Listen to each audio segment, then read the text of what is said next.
22A గురించి ఉద్యమాన్ని ప్రకటించారు హరీష్ రావు.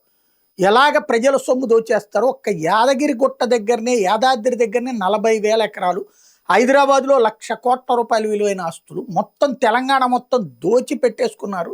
ఇదంతా కూడా పొంగులేటి శ్రీనివాసరెడ్డి ఎవరైతే మంత్రి ఉన్నారో అతను దీనికి నాయకత్వం వహించాడంటూ రాహుల్ గాంధీకి లేఖ రాస్తూ ఆయన్ని బర్తరఫ్ చేయాలి, ప్రజల ఆస్తుల్ని, ప్రైవేటు ఆస్తుల్ని అక్రమంగా ప్రభుత్వం లాగేసుకునే దుశ్చర్య నుంచి కాపాడాలి అంటూ రాసుకొచ్చారు. బట్ అది రాజకీయంగానే ఉంటుంది.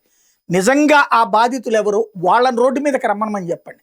హరీష్ రావు అయినా, టీఆర్ఎస్ అయినా, కేసీఆర్ అయినా, కేటీఆర్ అయినా సరే, మీరు ఒక ప్లేస్ ఫిక్స్ చేయండి, ఒక టైం ఫిక్స్ చేయండి, నిజమైన బాధితులు అక్కడికి రమ్మనండి, వాళ్ళ చేతనే మాట్లాడించండి. ఇది రాజకీయం కాకుండా ఉంటుంది, నిజానికి అప్పుడు విలువ వస్తుంది.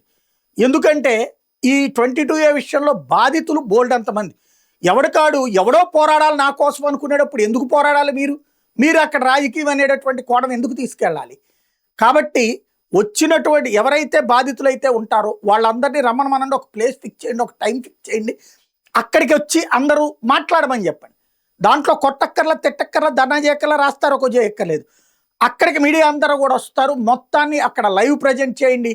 తద్వారా ఒకవేళ మీడియాని కనుక అవతల ప్రభుత్వం మేనేజ్ చేస్తే ఫేస్బుక్ లైవ్లు ఇవ్వండి, ట్విట్టర్ లైవ్లు ఇవ్వండి, ఇన్స్టా లైవ్లు ఇవ్వండి, జనం చూస్తారు. అప్పుడు ఆ చీ కొట్టినప్పుడు విషయం తెలుస్తుంది. అదే సందర్భంలో నొప్పి వాళ్ళకి కూడా తెలుస్తుంది.